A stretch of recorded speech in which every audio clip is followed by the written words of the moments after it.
जय गुरु जी। संगत जी, शिवरात्रि की आप सभी को ढेर सारी शुभकामनाएं। संगत जी, आप में से बहुत से लोगों का एक सवाल था जो बहुत ही कई बार मेरे पास आया है कि क्या हम शिवरात्रि पे व्रत रखें या किसी भी चीज़ पे अगर हम व्रत रखते हैं तो क्या तभी हमारी पूजा सफल होती है, और अगर हम व्रत नहीं रखते हैं तो क्या हमारी पूजा सफल नहीं होती, या मतलब भगवान नाराज़ हो जाते हैं और व्रत हमारा पूरा नहीं होता, या जो हमारी विश होती है वो पूरी नहीं होती। तो इसके कई मतलब क्वेश्चंस आ रहे थे, तो मैंने सोचा इन सभी का आंसर मैं एक ही वीडियो में दे देती हूँ। कि देखिए संगत जी, जो व्रत है, व्रत आपको कोई मतलब व्रत अगर आप रखते हो ना तो आप अपनी श्रद्धा से अपने कंफर्ट के हिसाब से रखिए।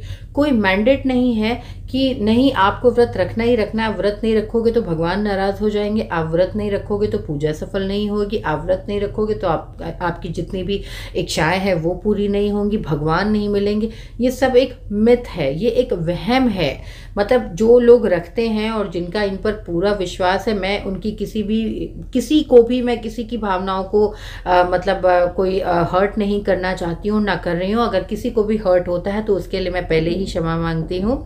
पर मैं सिर्फ उन चीज़ों के लिए उन लोगों को क्लियर करना चाहती हूँ कि जो पूजा करते हैं और जिनको तकलीफ है व्रत रखने में, लेकिन वो एक वहम में और एक ऐसे वहम में पड़े हैं जिससे वो डरते हैं कि हम व्रत अगर नहीं रखेंगे तो कहीं ऐसा तो नहीं कि इतने साल से हम रखते आ रहे, नहीं रखेंगे तो ऐसा हो जाएगा। तो मैं यही चीज़ बस क्लियर करना चाहती हूँ कि देखिए, अगर आप अपने आप को कंफर्टेबल फील करते हो और आपकी अपनी श्रद्धा है, आप बिल्कुल परफेक्ट हो, तो आप बिल्कुल व्रत रखो, कोई प्रॉब्लम नहीं है। लेकिन अगर उस व्रत को रखने से आपको शारीरिक कोई नुकसान होता है, मानसिक कोई परेशानी आती है, तो कृपया करके आप व्रत ना रखें। क्योंकि व्रत रखने से अगर भगवान मिल जाते, व्रत रखने से अगर पूजा सफल हो जाती, व्रत रखने से ही सब कुछ हो जाता, तो फिर जो बाहर जो इतने भिखारी होते हैं मंदिर के पास, तो हमसे ज़्यादा सुखी तो वही होते ना। क्योंकि उन्हें 2 वक्त तो छोड़िए, 1 वक्त की भी रोटी नसीब नहीं होती है। कभी उनको भीख मिली, कभी नहीं मिली, कभी कभी तो पानी पीकर ही सो जाते हैं, कभी वो भी नसीब नहीं होता।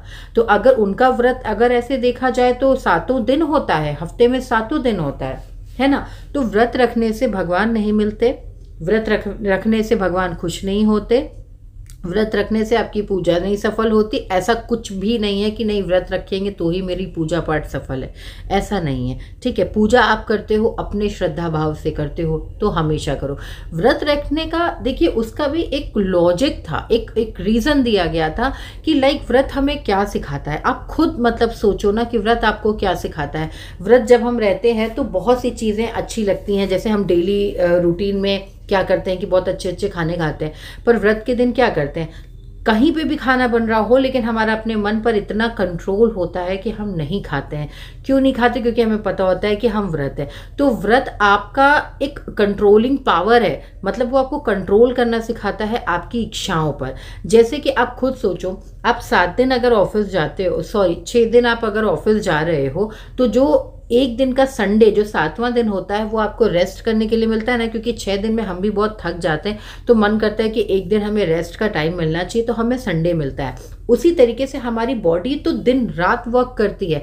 बॉडी को रिलैक्स करने के लिए, उसका डाइजेशन सिस्टम अच्छा बनाने के लिए, अपनी इच्छाओं पर कंट्रोल करने के लिए आपका खुद पे एक नियंत्रण होना चाहिए। आपकी इच्छाओं पर, खाने पीने की इच्छा हो, किसी भी चीज़ की, तो एक ऐसा दिन बनाया गया था जिससे कि हमारा, जब हम भूख पे अपनी कंट्रोल करेंगे ना, तो हमारा डाइजेस्टिव सिस्टम बहुत अच्छा होगा। हम उस दिन अनाज की बजाय जैसे फ्रूट्स वगैरह है खा लिया, या हमने दूध पी लिया, सिर्फ ऐसे करके करेंगे तो जो हमारा ये पूरा जो हमारी बॉडी का सिस्टम है वो बहुत अच्छे से वर्क करेगा। क्यों? क्योंकि उसको एक दिन का पूरा टाइम मिल जाएगा रिलैक्स होने का। ठीक है, तो ये इन सारी चीज़ों के लिए। और दूसरा चीज़ कि आप अपनी इच्छाओं पर अंकुश लगा सकें। मतलब इच्छाएं होती हैं, लेकिन ऐसी भी इच्छा नहीं होनी चाहिए कि बस खाए जा रहे हैं, खाए जा रहे हैं, खाए जा रहे हैं। उस पर एक कंट्रोल होना चाहिए कि मिला तो ठीक, नहीं मिला तो ठीक।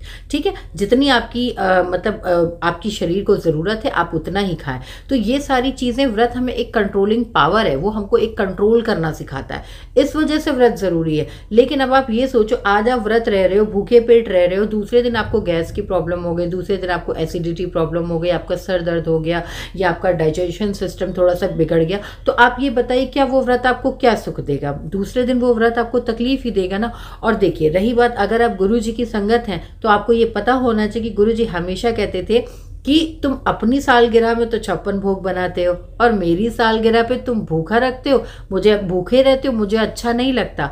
तो अब आप ये सोचिए ना कि गुरु जी ने हमें किसी भी नियम और वहम में नहीं बांधा। गुरु जी ने हमेशा मना किया था कि व्रत कभी नहीं रखा करो, व्रत रखने से भगवान नहीं मिलते, है ना। तो ये चीज़ आप अगर गुरु जी को मानते हो तो उनकी बातों को मानो, एक्सेप्ट करो, दिल से करो। अगर गुरु जी को आपने एक्सेप्ट किया है तो उनकी बातों को भी एक्सेप्ट करो।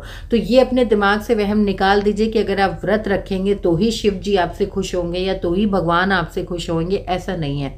व्रत रखने से भगवान कभी खुश नहीं होते। उनको भी तकलीफ होती है कि मेरा बच्चा दिन रात मेहनत कर रहा है और भूखे पेट है, उसकी शरीर को ज़रूरत है खाने की, उसके मन को ज़रूरत है सुकून की, वो नहीं मिल पा रहा है। क्यों? क्योंकि वो खाना नहीं खा पाया है, वो छटपटा रहा है, काम में अपने कंसंट्रेट नहीं कर पा रहा है, उसको थोड़ी कमज़ोरी लग रही है, वो अपना डेली रूटीन ठीक से नहीं कर पा रहा है। तो सोचिए आपको भी दिक्कत होती है और भगवान को भी दिक्कत होती है। तो इसलिए इस वहम को बिल्कुल भी निकाल दें, क्योंकि गुरु जी ने सोचिए कभी भी हमें किसी भी नियम और वहम में नहीं बांधा। ये मैं अपने जब भी मैं वीडियो बनाती हूँ तो उसमें आपको बताती हूँ कि गुरु जी ने हम लोग को कभी भी किसी भी नियम और वहम में नहीं बांधा। तो हम कौन होते हैं खुद को बांधने वाले? जब उन्होंने हमारे लिए कोई ऐसा नियम नहीं बनाया तो हम अपने शरीर पर इतना अत्याचार क्यों करें अपना नुकसान, है ना।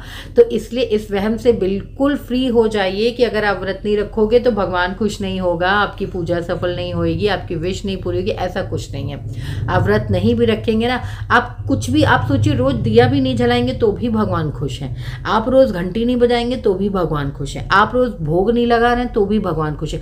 भगवान क्या आपके लिए बैठे हैं कि आप भोग लगाएंगे तो ही वो खाना खाएंगे, आप दिया जलाएंगे तो ही उनकी पूजा होगी? ऐसा नहीं है, ठीक है। वो भगवान है, इंसान नहीं है जो रूठ जाएगा। भगवान कहता है कि बेटा तुम कर्म अच्छे करो, जो मैंने बताया है तुम उस रास्ते पे चलो, मेरे लिए तो यही पूजा है। अगर आप अपना डेली रूटीन, आप अपनी जिम्मेदारियां, अपने कर्तव्य, मतलब आप काम करते करते भी भगवान का सिर्फ नाम ले रहे हैं, आप पूजा के लिए भी समय नहीं निकाल पा रहे हैं कि डेली आप जोत जलाएं, डेली बैठ के चालीसा पढ़ें, डेली बैठ के माला जाप करें, अगर आप उसके लिए भी समय नहीं निकाल पा रहे हैं तो भी भगवान नाराज नहीं है। क्यों? क्योंकि आप अपने कर्म तो कर रहे हैं। आपका जो आपके डेली रूटीन कर्तव्य है, जो मतलब डेली रूटीन का जो वर्क है, जो आपके कर्तव्य है कि घर में जो परिवार वाले हैं, पति ऑफिस गया, उसको लंच देना है, बच्चे स्कूल गए उनको देना है, घर में आपके परिवार है उनका ख्याल रखना है। तो अगर इन सारी चीज़ों में आपका दिन भर वक्त निकल जाता है और उसमें आप सिर्फ काम करते करते ही भगवान का नाम जप लेते हो ना, तो आपकी पूजा तो वही हो जाती है और इससे बड़ा व्रत कोई होता ही नहीं है ना। और अगर आप एक लेडी को देखो जो हाउसवाइफ है, तो वो क्या करती है? हम लोग का क्या काम है? दिन भर यही तो काम होता है, लेकिन उसमें भी आप हर पल भगवान को शुक्राना करते हो, हर पल में भगवान का सिमरन करते हो। तो इससे बड़ी पूजा क्या है? वो पूजा बेकार है जो आप घंटे भर माला जाप करते रहते हो, घंटी बजाते रहते हो। ठीक है, वो आपकी अपनी श्रद्धा है, मैं किसी के लिए बुरा नहीं बोल रही हूँ, पर मैं ये बता रही हूँ कि उनको देखकर कभी कॉपी ना करें कि वो माला जाप कर रहे हैं तो मैं भी कर रहा हूँ, वो व्रत रख रहे हैं तो मैं भी रखूँ। मन नहीं राजी है लेकिन पेट को आप भूखा रख रहे हो, ऐसा मत करो। ये बहुत बहुत बड़ी गलती है जिससे कि भगवान नाराज होते हैं, खुश होने की बजाय वो बल्कि और नाराज ही हो जाएंगे। तो आप ऐसा कोई काम मत करिए, इस वहम को अपने दिमाग से निकाल दीजिए। व्रत रखिए लेकिन अपने बुरे विचारों से रखिए, बुरे कर्मा से रखिए, ठीक है, उनसे व्रत रखिए, उनको दूर रखिए, नेगेटिविटी को दूर रखिए। आप बस डेली रूटीन का आपका जो काम है वो आप अपना काम करिए, सिमरन करिए, शुक्राना करिए, हर पल गुरु जी को याद करिए, उनका ढेर सारा शुक्राना करिए। बस इससे बड़ी पूजा और इससे बड़ा व्रत और कोई नहीं है। जय गुरु जी, शुक्राना गुरु जी।